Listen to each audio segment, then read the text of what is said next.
This is LiR Media. To whom it concerns, welcome to the panel.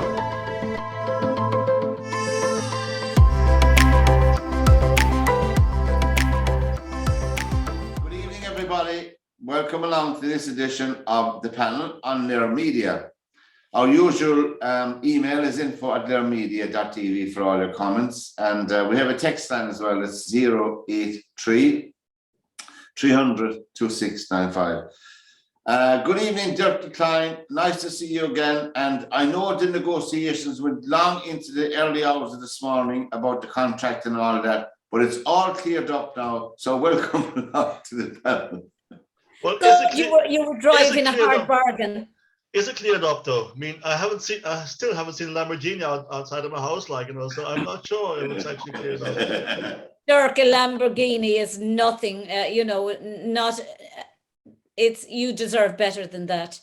But that's why I asked for two, and I haven't seen the other ones should be coming next week, you said, but I haven't seen any of them, so.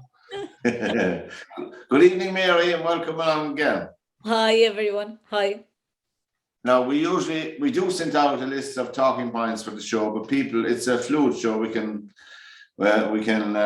go where it takes us, as they say. But our first item for discussion tonight, and even as we're coming on the air, there's breaking news on the story itself, but it doesn't take away from the principle of the story. So we're still going to go. We had it titled, "What About What WRTT?" More jobs for the boys. Obviously, it's to do with the chief medical officer leaving his post and being employed as a professor of public health and administration in Trinity College in Dublin. And to not to bore everybody who's looking at it, the taxpayers, you and I, were to pick up the tab for €186,000, which coincidentally would be 30,000 more than anybody else would be earning in Trinity as well. So there was that side of the coin, but it was the way that the job came about. Apparently, we don't know all the details. Obviously, for him to make an announcement, they had to be signed off by the Secretary General of the department. We know that, who was Robert Watt, and he a 300 grand a year man as well. We know there's controversy over his pay as well. So anyway, the Minister for Health said he knew nothing about it. The Taoiseach said he knew nothing about it.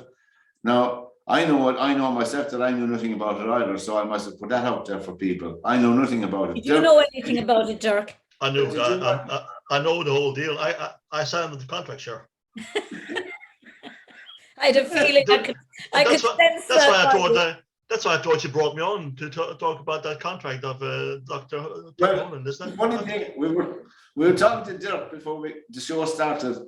Dirk happened to come into Ireland in the middle of fortuitously the tribunals. There was a tribunal every year when he came to Ireland first, and he was just bewildered. Is that right, Dirk? Yeah, it was. I came in the middle of tribunal season. It was very interesting. But every 6 o'clock, 6-1 tribunal, Flood, McMahon tribunal, you name it. It was a tribunal for everyone in the audience, and that was interesting. But every night, 6 and that o'clock, costs a ferocious amount of money every time there's a tribunal, and it's almost like it's kicking the ball to touch. Yeah. Just say, oh, we'll investigate that, and hopefully it'll go away and people will forget about it. And generally people do.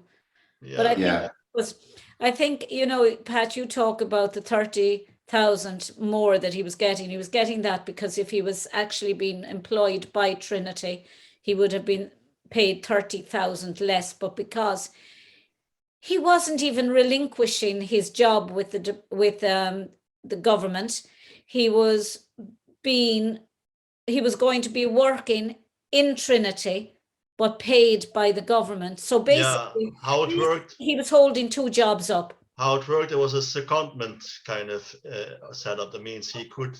It's like he was, with soccer players, they can be loaned out to other teams. That's how it kind of worked with him as well. So he was still being officially still employed by the Department of Health, but we were working for Trinity.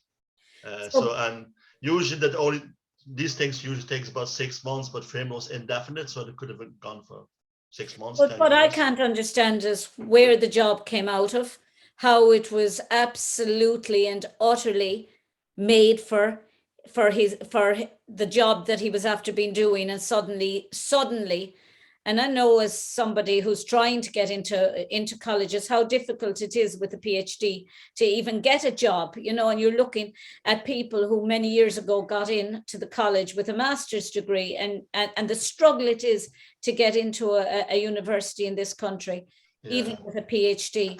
And, you know, and this job was just, it was almost like it was written for him, and we'll put him in there and we'll pay him. But there'll be no chief medical officer in the Department of Health, but he'll be working. And should we give him a job in Trinity College? He can work in Trinity College, but you don't have to pay him, lads. We'll pay him away. Yeah.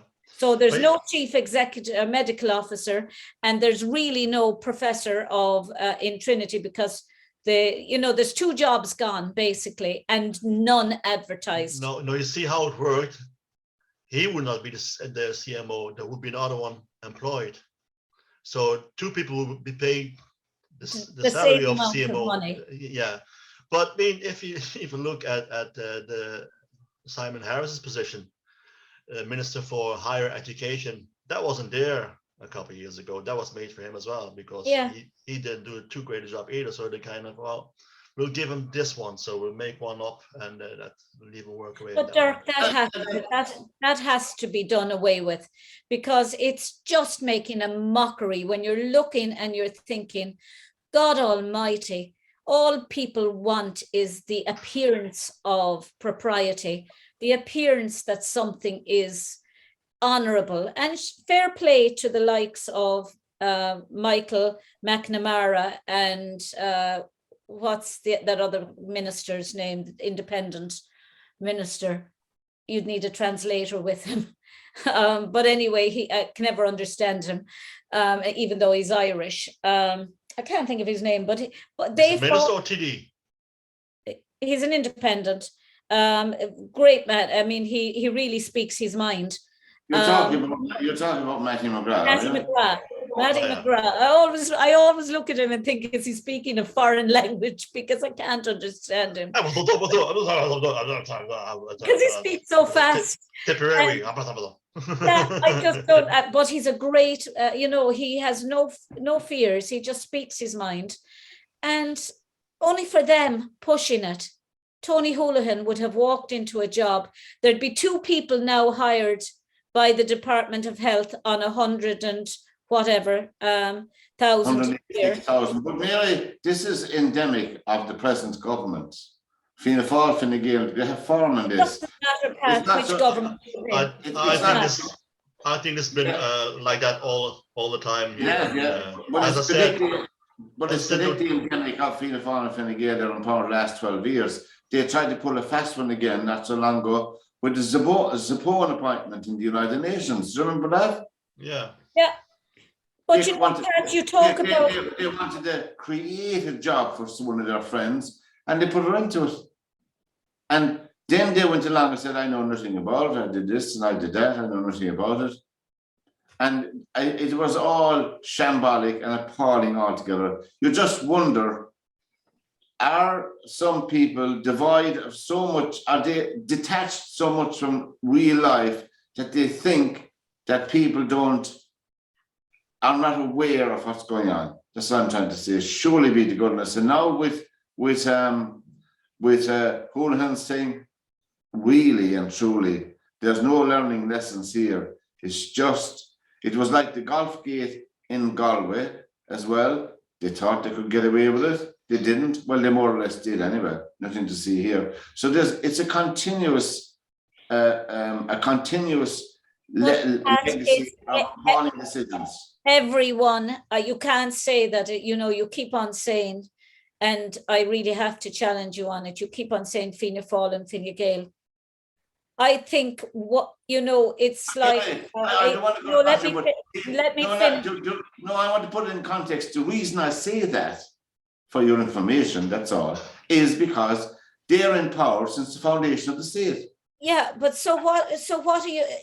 The alternative is a Sinn Féin government or a No, Labour no, government we're not talking or about an that. independent. We're talking about the people who are there right now. Yeah, Who that's may fine. be going- That's But, fine, Pat. But you But speak there have as if been you cases where Labour push forward people as well, and even the Green Party. But even when you look at the Green Party, for instance, oh, good Lord. this is a slightly different issue. But I remember the last time they were in government, when they went in with Fianna Fáil, and always talk about renewable energy. And I think it's important that we have to look after the planet. But the first thing they did, which made no sense to me whatsoever, was cut all grants by 50%. All renewable. That was the first thing they did. This is the Green Party. So Yeah. the whole political system, there was. You see, I think the biggest problem is having a whip. I think once you have a party that you have to go along with, and you have to follow whether you agree with it or not. I think people, when they go into government, should be. It's only my personal view, maybe naive, should be allowed to not agree with their party on issues. And that's why I always think independence, and that at least they have the independence of thought, and they can say how they feel. But I mean, what's the alternative? There's Sinn Féin, there's Greens, there's Labour. God, seen what the Greens they're all have the done. same, actually. But I They're have all to say, I have to disagree with you, Mary, because I'm Dutch. We always like to have a good whip on the party as well. But that's a different story. I like whips as well, Dirk, but one. No, but even recently, what's his name? And I never liked his policies, and I never liked, but I liked what he was different. What's his name? The guy, the T-shirt, Mick Wallace.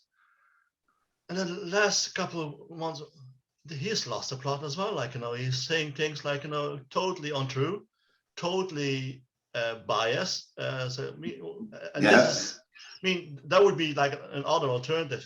There's no. I've never seen Mick Wallace as an alternative, but But you mean he's independent? That would he's independent. Yeah. He's independent, and I will say that they stand up, and whether you agree with them or not,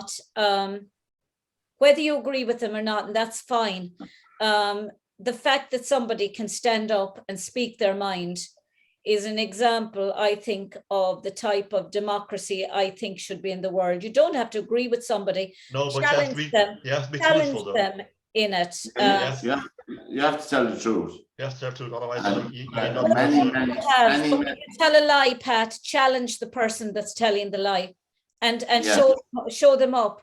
But one man's truth is another man's lies. Some people believe their own myths and that, but it's through dialogue and good debate that you prove which person is the lie is erring on the side of lies. We were talking about this idea a couple of weeks ago. In Ireland, I know it's like in the Netherlands, but in Ireland, there's nobody held responsible or accountable for something like seriously going wrong. For instance, Robert Watt, now the Secretary General of the Department, signed off on this job for Tony Holohan. Tony Holohan resigned, and people think that that's good enough, but they don't call him to place the judgment of the Secretary General in all of this. Yeah. He's been knocking around the civil service for 20 or 30 years. His judgment has to be called into question about it. Surely. But it's not only the political system in Ireland. There's no accountability anywhere. No, there isn't. In health. Even I was so annoyed this week about this court case. The 16-year-old boy, it looks like he's going to get off because the jury couldn't decide if he was guilty or not. No, he went out with a knife. Okay, he stabbed a woman. To me, that's clear. That's murder first degree. You don't go out with a knife to peel an apple outside at 9 o'clock at night. I couldn't agree more with you. I mean, and then you have this all wishy-washy. Is he guilty? He's 16. He's too young. If he does a an adult crime, you should adult time, do the adult time. Yeah, you do the crime, you do the time. Is that it? Yeah, and I mean, I was reading that case, and I think that it looks like, as you said, looks like there'll be a retrial because there's a hung jury as we speak. There's a hung jury. But Pat, how could there have been a hung jury? To be honest, I mean, as Dirk, I was disquieting that they couldn't agree even on the charge of manslaughter. Yeah. Never mind what they couldn't agree on manslaughter. I thought that you had two options. If you cannot agree on murder, bring in the second best option, which is manslaughter. They couldn't agree in that either. I mean, and he admitted he did it. She was standing there at the bus waiting to go home. She had nothing on her, no weapon on her. She was attacked, and for anyone who doesn't know the case, her neck was gashed, and because I don't think it was gashed that much. It's just that it was the carotid artery, and it stopped the blood going to her brain, and it's been a hung jury because they couldn't decide whether it was manslaughter or murder or any of the two. I don't understand that. He had a knife in his hand. He went out for clearly aggravated burglary or rape. Who knows? Who knows? We don't know that. We don't know that. And obviously, we don't know the full details of the court. No, obviously, we don't know. And from what we read in the papers, it looks like the outcome could have to be a retrial. I think. I don't know. I think that's. Maybe it should be a trial without the jury, like the special court in this case. But if it's unusual to bring a 16-year-old to the special criminal court. But as I said, if he does an adult crime, he should do an adult time. And if the knife would have been a gun, there would be no one would be doubting that one. That's murder. But it's just the outcome was the same for the poor lady. Well, you're with Mary, Dirk, and myself here on the panel on this Saturday night. I can look out the window here from our studio, and it's cold, but it's dry. There you are now, and you can go out for a walk later on. Thanks for the weather forecast brought to you by LiR Media. Info at LiR Media. It's snowing. It's snowing here. Where are you, Pat? It's snowing. Dirk is and in the middle of the night, by the way. It's where are you? I'm looking for a piece of paper that I thought I brought in with me, and well, in my haste anyway. Look, the next item up is. You've got script. Pat. Pat uses a script. I don't use a script, but there was a few articles written last week, and the one I brought in with me, as I thought I brought in with me, is written by a cracking journalist in the Independent. It was there's a discussion about taking it out of the anyway. It's gone. We'll make it up.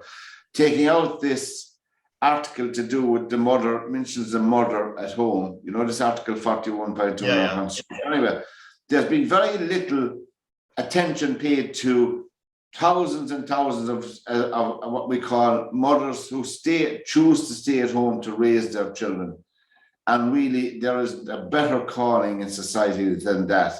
The educators of the next generation, because as they say, if the mother is ignorant, the next generation, there's very little hope for them. And there's a talk about giving money to this and giving money to the artists now, I see, and no talk ever. There's never been any discussion about the state. Can I just come in on that, Pat? Pat, as a graduate in art, don't. I know you weren't trying to demean artists, but the artists are the people who create, are the people who invent all of these things that we have. So you can kind of be flippant about artists. I was trying to paint a picture about the stay-at-home mothers when they're giving out.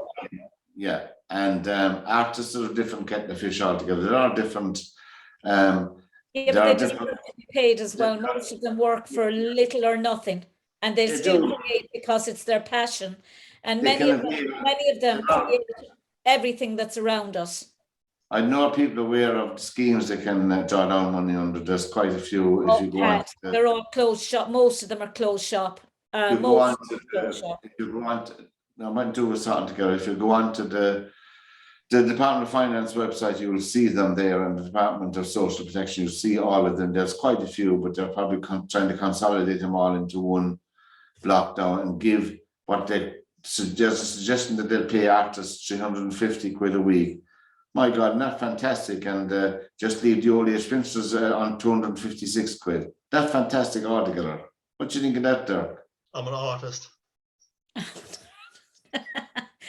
Yeah, we know what kind of an artist, but no, I think, you know, I'm all for that. Not, I'm all for, of course, old age pensioners being paid a fair and decent wage as well.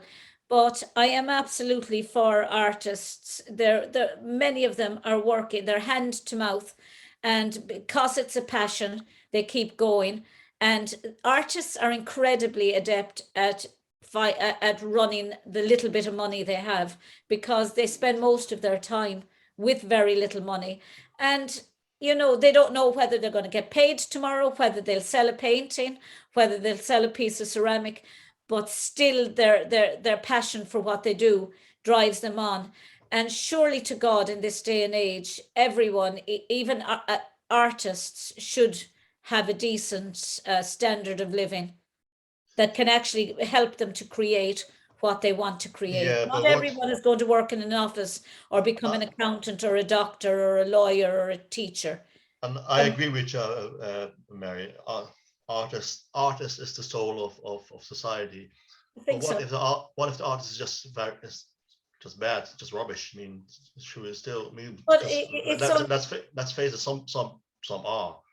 But you think that they, you know, obviously there's an eye for everything. You know, you Yeah, could look but at art, and you If could I very if subjective. I hang a banana on a wall, I can call myself an artist nowadays. That's what I'm talking about. Like, you know, that's Yeah, I you know, should. but there's a process.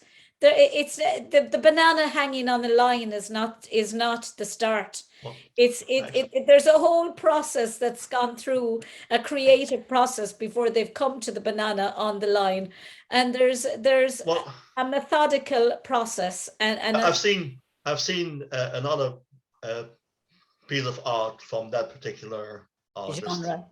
John. It was just a frame he bought in the shop. Just a frame. Yeah, I know. I would be I mean, I don't care if he comes from or he started there, but he's gone down a good bit. And then at some stage you have to say, well, this is enough now. Like, you know, go back to what you good at, now we pay you yeah. again.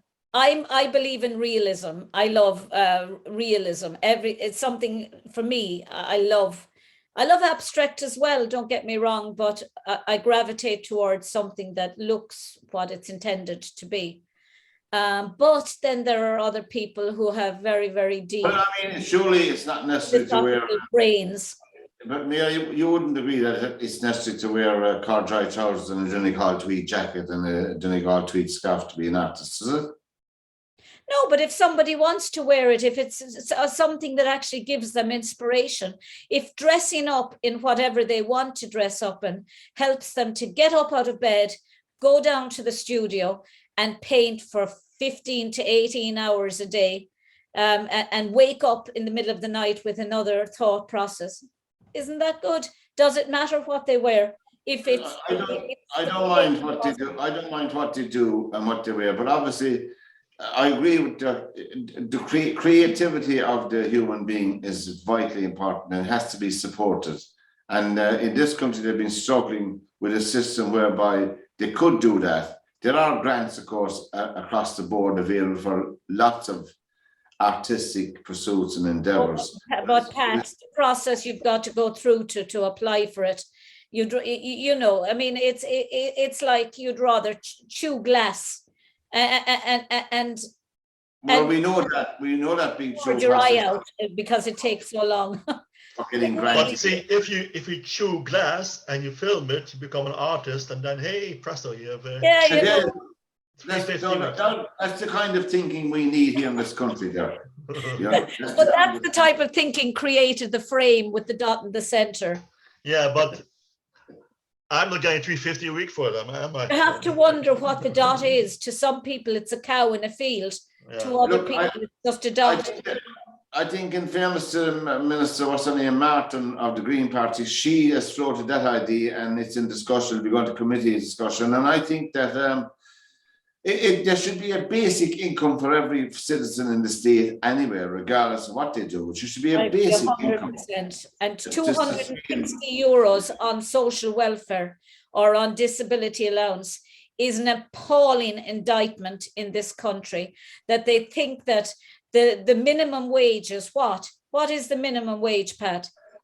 12 euro, no, is it 12 euro? No, it's about 10.90 or something. It's 10.90 and 260 is way below minimum wage. And many of the country are forced to be on social welfare or disability allowance. Some will choose to be on it. I won't deny that. But there are many who have tried to get jobs and can't get them, despite there supposedly being loads of coming back to the creativity, Ireland is known for being a creative country. But if you look at the social welfare system here, there's no creativity there. It's all, everything's the same. It's the same level.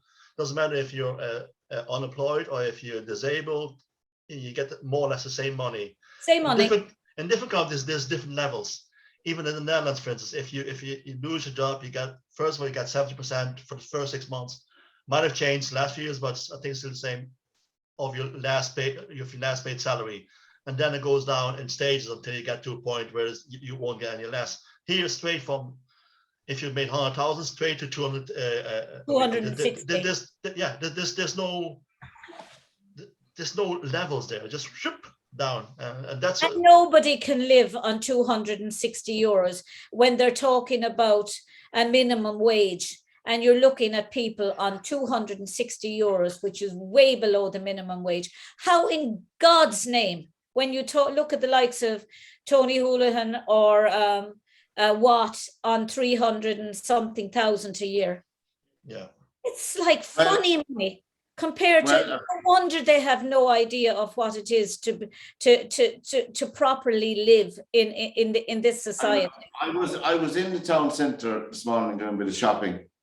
Out of necessity, I may had, not for flaholic or anything. I had to, because I had nothing in the house. But I met a few people. We're talking about the Honan thing, and it's over and done with now for the time being until the next one comes along, next chap. But the CEO, Dirk, I always thought if you're the CEO of a company, the book should stop with you. In other words, if you're the CEO, say of the HSE, on 420,000 euro plus expenses a year, and the same problems are happening over and over again, what does it say about your stewardship? Well, it says you should be fired. Well, but see, that's the problem. No one gets fired here. Okay, like in the public service, right? No one gets fired. I don't think I've ever heard of anyone being fired. But that's it. Like it all comes down to accountability, and no one's ever been made accountable here. And didn't Iceland find imprison? Am I right? Didn't they imprison a whole load of bankers at the time? Yeah, bankers bankers. Yeah. Could you imagine that happening here in this country? No. After the banking scandal, nobody got prison. See, everyone. People in power are so afraid of being sued or whatever it is. Like, I don't know what it is, but it's holding back the country a small bit as well. I mean, the panel is a program on LiRmedia.tv. You can give us an email anytime. It's info@LiRmedia.tv. The next question up for our consideration. I mean, there's been a lot of talk. We're not going to discuss. I mean, it's not that we're not interested or we don't take notice of the war between Russia and Ukraine. But there's a question mark here, and there are a few people brought up in the Dáil during the week, our parliament. Should we expel the Russian ambassador? Now, some people say, obviously, we should. Other people say, no. It's important to keep some kind of diplomatic channels open because communication and diplomacy behind the scenes can have a positive effect, depending on who's doing it. So, I mean, it's a straightforward question. Should we expel the Russian ambassador or not? And what in the name of God would we be doing that for as a neutral country, as a so-called neutral country? Yeah, well, listen, Ireland is not a neutral country. Forget about that myth. And it's not as might be straightforward question, but it's not necessarily a straightforward answer. I sound like a politician now, don't I? Yeah, most unlikely, Dirk. But you see, I have to be honest, I'm a bit biased when it comes in relation to matters of Russia. And a couple of years ago, they brought down a plane, MH17 of Malaysia Airline. 298 people were on board, okay? 198 of them were Dutch. A good friend of mine lost his sister, his brother-in-law, and nephew on that plane. So when it comes to Russia, but on the other hand, in relation to the ambassador, people, I don't know what it is in Ireland, but they think that the ambassador is solely a diplomatic role. It's not. The ambassador is also the boss of all spies in the country. When there's an embassy, you can be sure there's spying happening as well. It's that simple. That's why that's one of the main purposes of an embassy, to see what's happening in a country, then report back to their own. And would that be true? Would that be true of the American embassy in Dublin as well? We never threw out the American embassy. Everything, every country. Yeah. Ireland's embassies, they have spies as well. But let's not kid ourselves. Yes, that's true. But I do agree with you, Pat, to an extent we have to keep some diplomatic things open. The spying works two ways, so we can keep an eye on him as well and who he's talking to. Bit of surveillance on that way as well, so to keep ourselves in the loop as well what's happening on that area. So expelling, no, I wouldn't say as such, but keep an eye on them though. I have to say I agree with Dirk on much of what he is saying there. I just think that, you know, we have long said that Ireland should remain neutral. We've always had, say, peace, a peace military, if you like, going into countries to negotiate peace. And our own country, the northern part of it, wouldn't have the peace it has had for the years, other than people like John Hume and Mo Mowlam and Tony Blair and Bill Clinton and that, helping to try and broker some peace in the north of Ireland, and people talking to each other like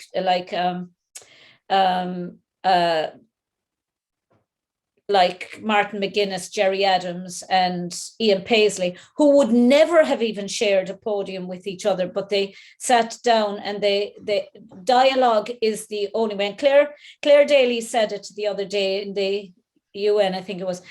She said she did say it correctly when she said dialogue is the only way forward, not supplying more weapons. Weapons are only going to prolong the war. Yeah, but there's one thing here though. And this is the elephant in the room, like, you know, and it has 5 letters. Putin. Okay, yeah, he doesn't think as a normal human being. No, he doesn't. But he doesn't, and you can't.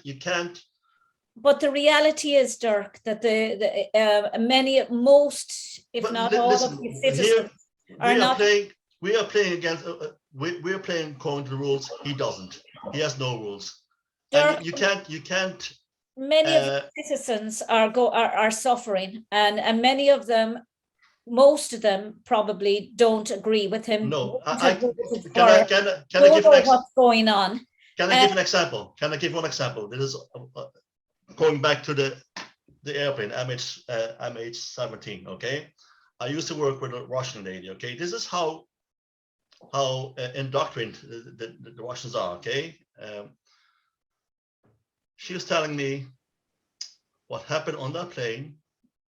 They put 298 dead bodies on the plane in Amsterdam, including the pilot, who was dead as well. Okay, because that's what Putin had said. And but that's what I'm saying, Dirk. But this is someone living in Ireland, only getting Irish news or no Russian, and she still believed what Putin said. Just think. And there will always be people who. But what I mean to say, this is someone not even in Russia. Yeah, I know, but there will always be people who will absolutely and utterly admire him for the person he is. But there are also people there, there have been hundreds of thousands of people have come out in the street and done what they have never done in Russia before, which is to take to the streets. And many of them, including, you could see a woman in her 80s being hauled off by the police, and all military style. Yeah. You cannot protest against Putin. Where are all these people now? And to try and expect, and you look at things like, should Medvedev not be allowed to play at Wimbledon? And you're saying, of course, he hasn't lived in Russia in years. He has asked for peace. He can't come out and say Putin is a monster, because he has family living back in Russia. They'll be taken off the street straight away and killed. There's people in Russia who can't get out of the country because of the flights. The flights won't allow them out, and they're being persecuted through silence because they can't say a thing, because if they do, they could face 15 years. Well, it doesn't matter if they're in the country or not. There's been cases of Russians living outside of the country. If he wants them, he still kills them. Is that simple? Yeah, this is it. But the thing about it is, and those protesters sanctions will never work, Dirk. In my view, sanctions will. They're a lovely thought, and it's a nice gesture to think that they work, but they won't work. The only thing that'll work is dialogue. Yeah. We hope that's going on, but I agree. We should not expel the ambassador, as you said there. We need the avenue of both keeping an eye and keeping the diplomacy going, no matter how tenuous it may be. But I mean, really, we are this Republic of Ireland of ours today are supporting the war effort of Ukraine. And as you said, Dirk, at the start of this discussion, we are not neutral anymore. We've taken sides. Ireland has never been neutral. We've never been neutral, Pat. Sorry. I know, but let me finish the point. You have this woman, Ursula von der Leyen, whatever her name is. She does not speak for me as an Irish citizen. She has no right to speak for me as an Irish citizen. She's not elected to anything. She's appointed. And she's not speaking for me when she's going around with her flak jacket all around the different cities in Ukraine. How dare she try and speak for me? What are the European Union is not a military bloc.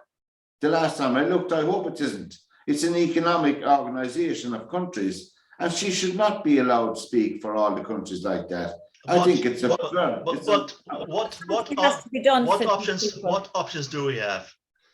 If it just don't interrupt me, we have a man in the Kremlin, okay? Yeah. Totally paranoid, but that's what he is. Yeah, absolutely. He does not play again according to the rules.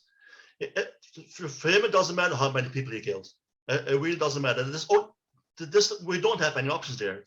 If it was to me, I would tell the NATO to do that no-fly zone, fly over them. You don't have to attack, but at least defend them there, hit them in that way. And yes, sanctions don't work, but the only other option then is the military option. Yeah, the military option. You're right. We have a leader in Russia who's paranoid. We have a leader in America who's losing his mind. We have another leader in China who's absolutely obsessed with world domination. So, and now we have NATO who's being proved impotent. But Dirk, not only NATO. This should be a UN thing, and I don't know why the UN is not getting in. In 1953, they went into North Korea to Korea to help the South Koreans.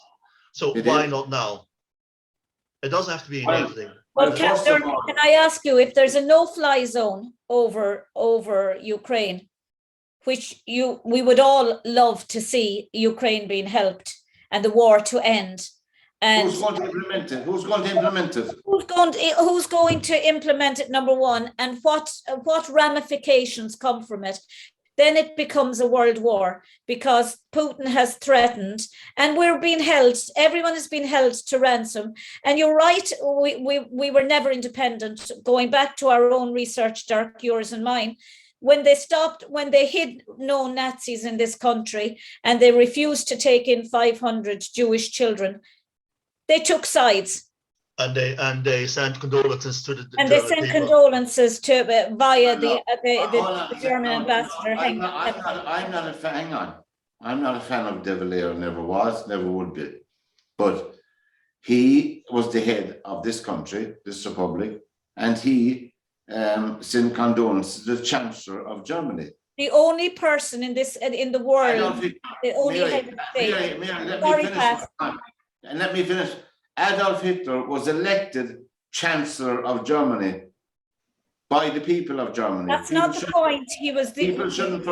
People should not forget. I totally disagree. They should be reminded of it.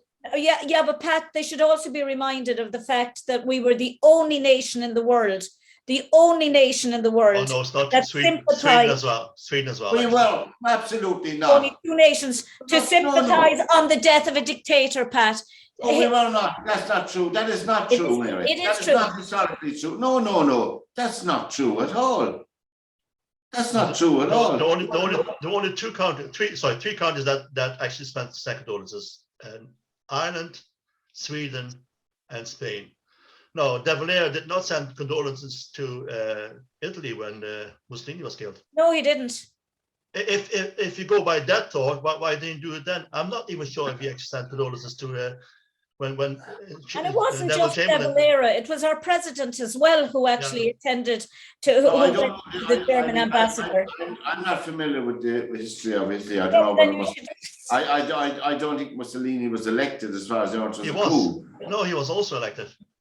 In 1921, he was elected. It wasn't a coup. He was elected. All right. Afterwards, maybe, but say Hitler was also elected, but he made sure that no one else could be elected after 1934.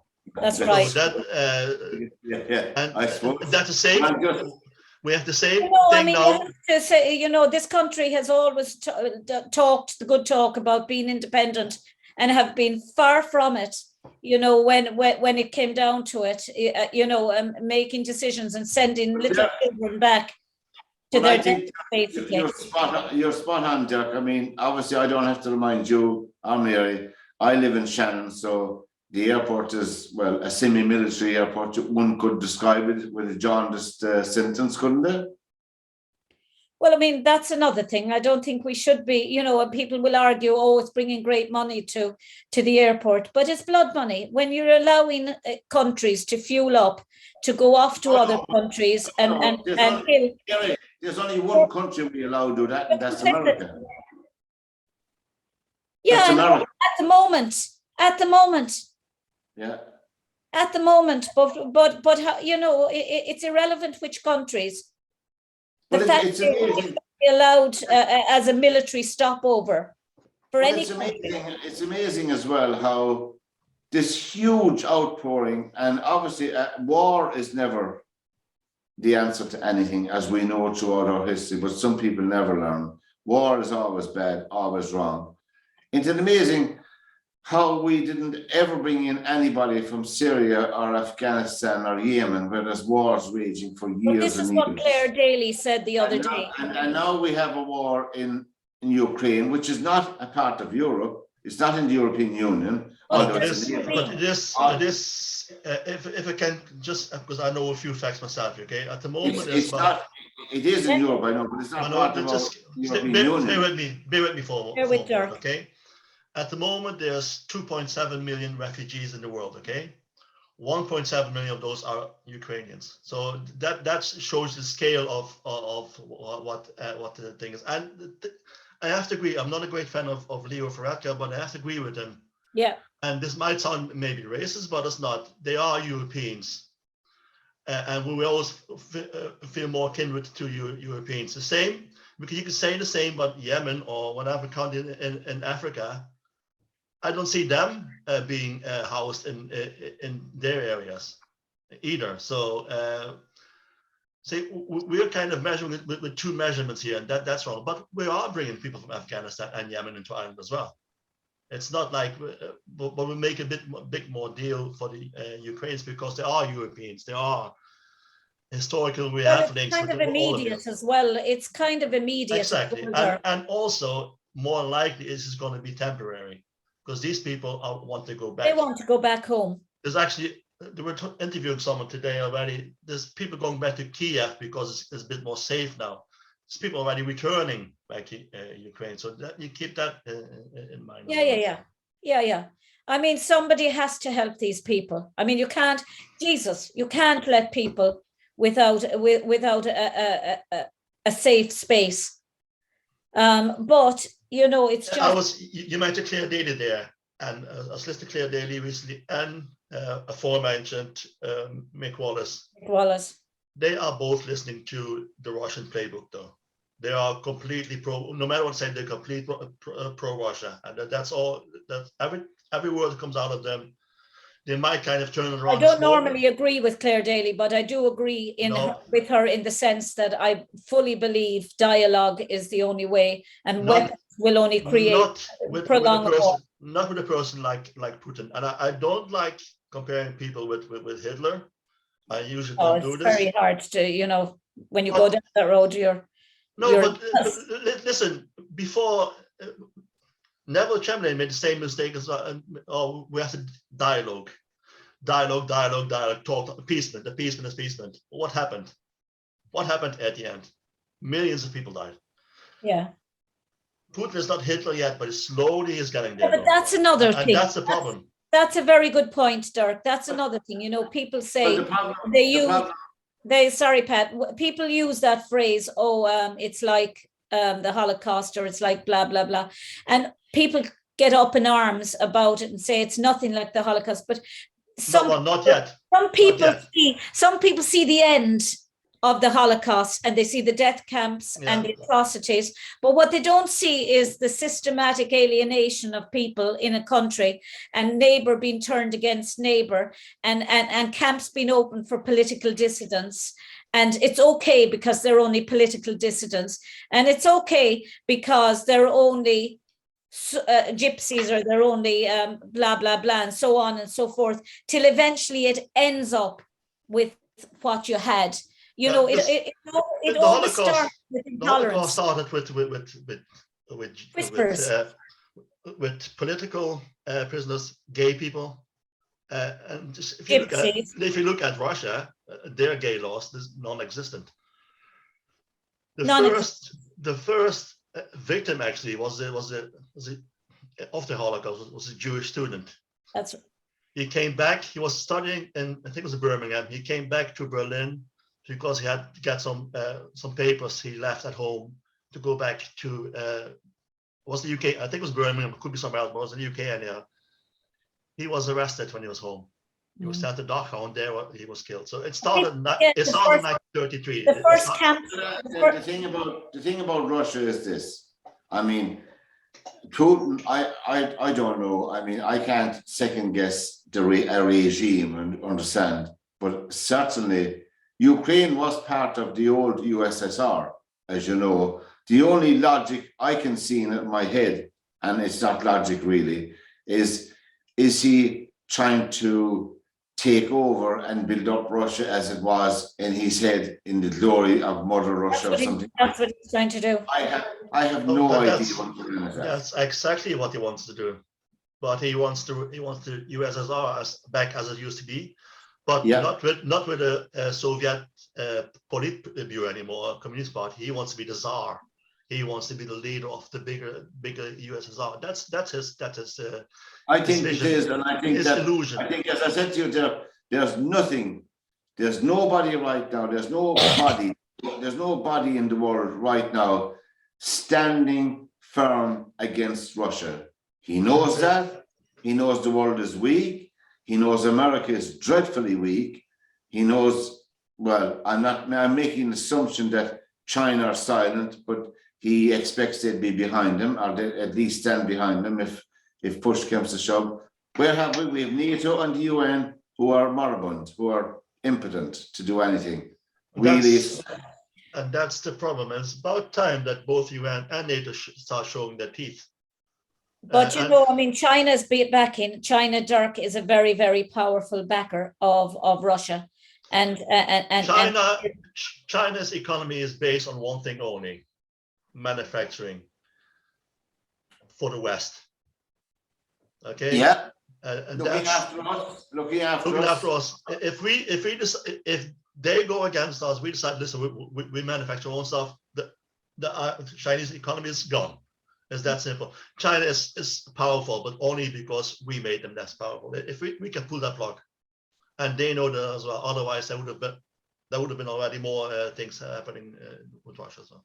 And anyway, look, I suppose we're doing our little bit as a country, and some people are negative about it, some people are positive. You'll always get that in times of strife. Well, I'm a pacifist, so I would err on the side of diplomacy. So back to your question about the ambassador, no, I would leave the ambassador there, and it's a link to a diplomatic.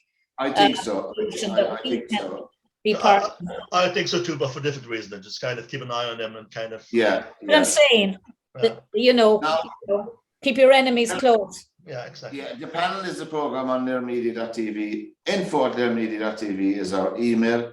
And Dirk, Mary, and myself are with you this evening. And I think we'll be changing from next week to Sunday night for the panel. And then we hope to go live. We have to get a few more gremlins sorted. But anyway, we're looking around at favorite songs, your favorite songs, or some of your favorite songs with April in the title.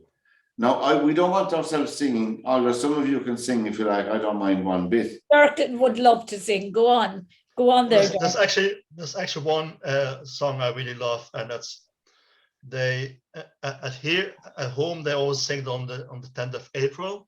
And it's called Happy Birthday because it's my birthday tomorrow. Oh, happy birthday, Dirk. All together now. Happy birthday to you. Happy birthday. I think does birthday rhyme or Dirk rhyme with April? I suppose you get it to rhyme, all right. Okay. No, but there's a song I really love. It's one of my favorite songs actually, and has the title the name April in it, or the month April. It's called Sometimes It Snows in April. It's by Prince. Oh yeah. That's right. It's a lovely song. For years, I thought it was about a friend of his who died in April of whatever disease. And recently did some research on it. That is not the case at all. It's based on a character he played in a movie, I think, Under the Cherry Moon. It's based on himself, singing to himself about the character. But it's still, it's a beautiful song. So that's Sometimes it snows in April, which by Prince. Yeah, that's a nice one. Mary, have you an April one? Well, the only one I could think of, and I said it to you earlier, was April Love, and you said to me, "Oh, how boring." There's much more than that. April in Paris. Was that the Pat Boone, April Love? Pat Boone. Yeah, Pat Boone. And April in Paris, of course, the Ella Fitzgerald is that wonderful, although a lot of people have recorded April in Paris. There's an instrumental version by Miles Davis, which is quite interesting. But April in Paris, April Love, April Showers. I don't hear of the group Sugarland. There you are. Yeah, a word of enthusiasm. April Lady by Queen was another one. I looked it up today. I had never heard of it. April Lady by Queen is another one. And Pieces of April. I remember that. Pieces of April. I'm old enough to remember Three Dog Night. I'm sure some of you have heard of Three Dog Night, the group. Yes. No? Mama told me not to come. Yeah. Three Dog Night. And as Dirk said, Sometimes It Snows in April by Prince. They're the only 6 I could find in my cursory search. If any of you have suggestions for months of the year, there's a lovely one. September, isn't September? September in the Rain. September, I thought of that. And there's one by Neil Diamond, September Morn. Oh yeah, that's right, Neil Diamond. And there's one by a band called Green Day called "Wake Me Up When September Ends." It's a great song. It's a great. But there's another one from May to September, isn't there? There's one, and it used to be the theme music for May to September with Judi Dench. She used to be, it was a comedy series with Judi Dench, and I can't think of his name, and the music was from May to September. And All right. it It's was called like Darling Bot May or something. So no, not the Darling Buds of May. That's No. another one, the Darling Buds of May. But this But was the two, for people, for the lot of useless bit of information, because I looked it up, that's why. The two most frequent months of the year that's mentioned in song are June and July. There you are. I didn't know that. I suppose it's nice when you learn something to do. But April actually isn't as June and July. I think they have 7 or 8 songs of June and July. I didn't look them up. I didn't look up the list, but it's interesting. All right, you know, April in Paris would be my favorite, obviously. April in Paris, was that a film as well, lads? Was it? don't know. no, I I can't think it was think something. Was it springtime in Paris? Something was. I think it was. Was it springtime? There was a springtime in New York with Helena Bonham Carter and Gabriel Byrne. One day in that film.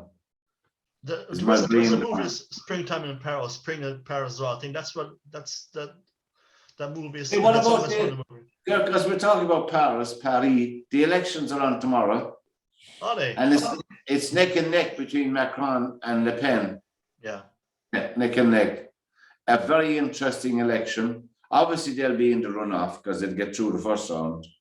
You know, the system they have. It's 53-49 or something.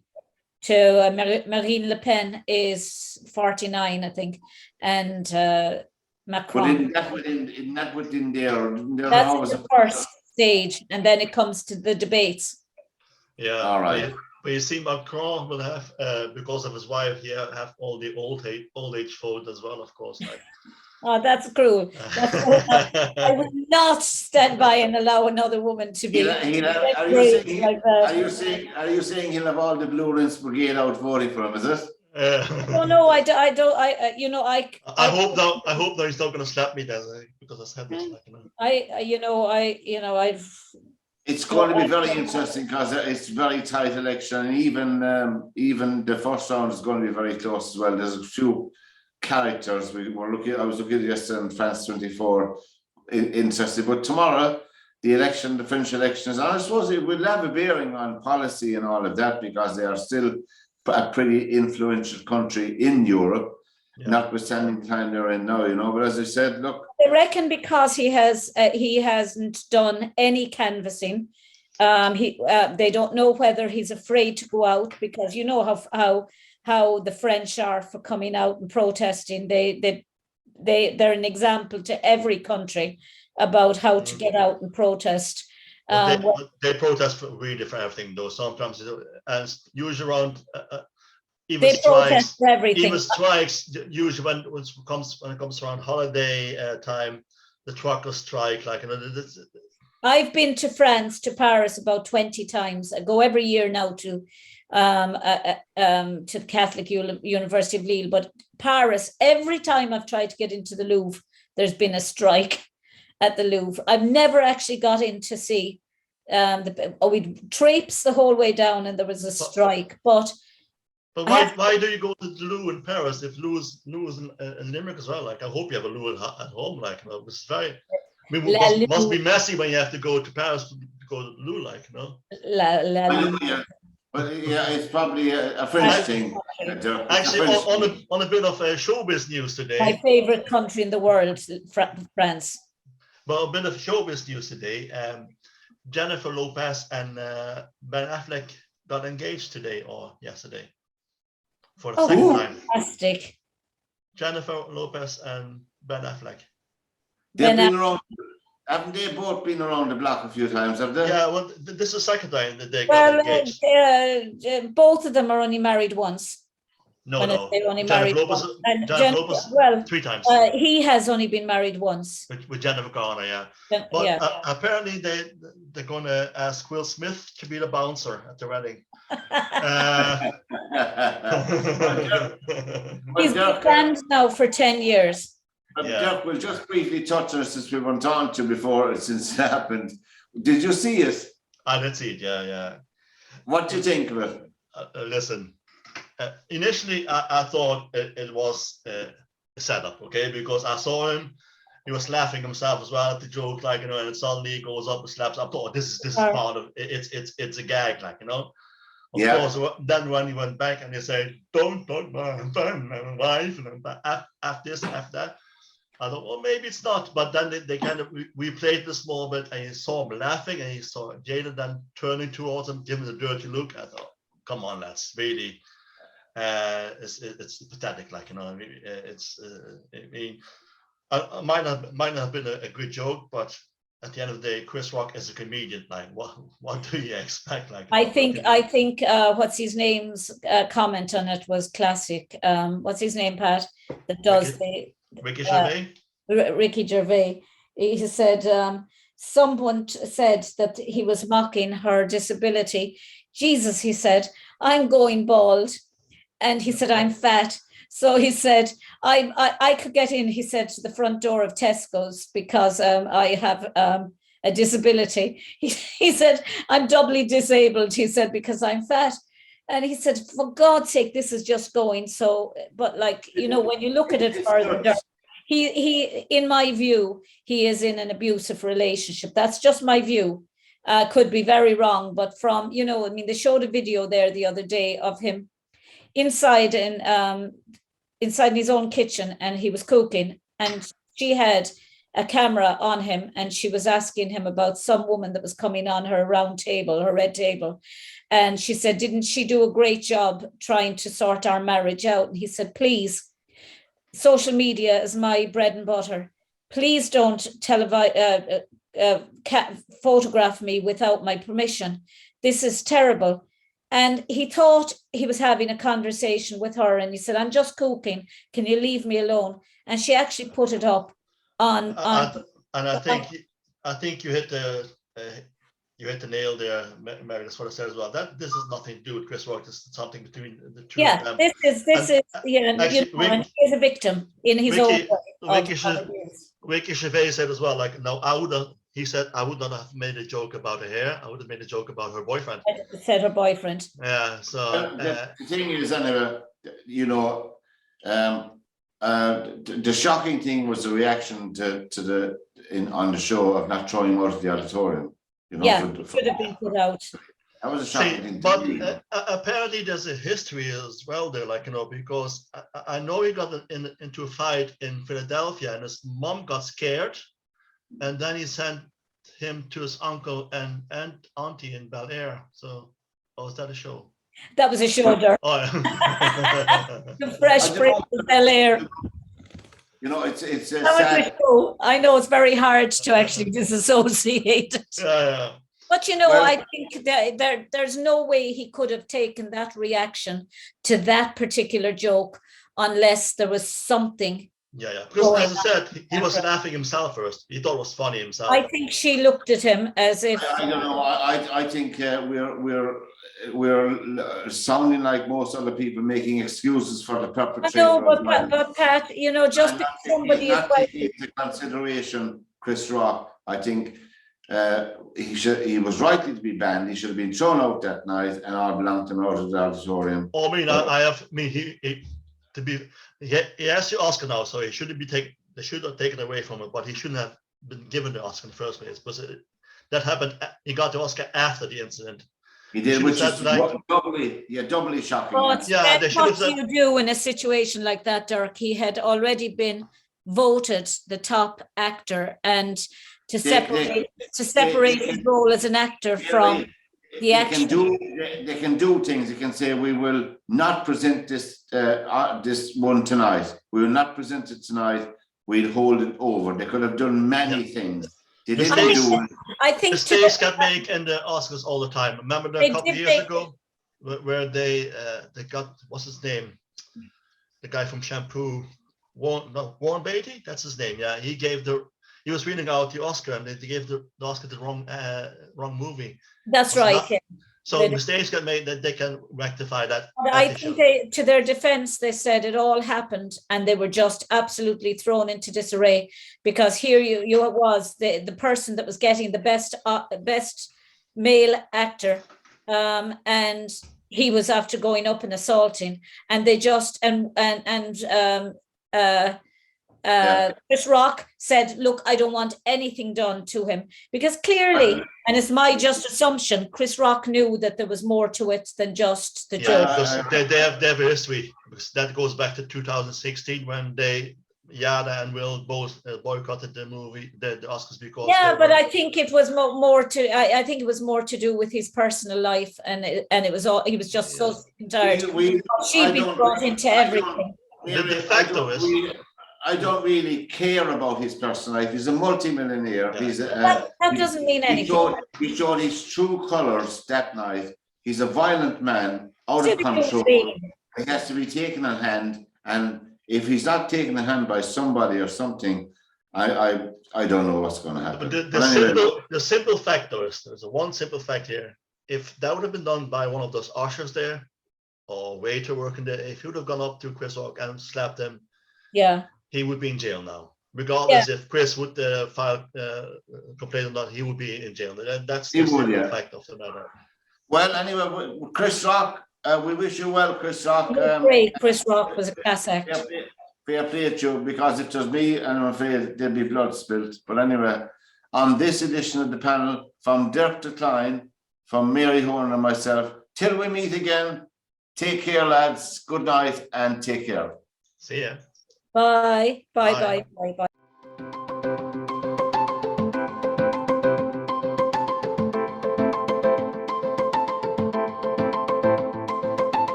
This is LiR Media. To whom it concerns, welcome to the panel.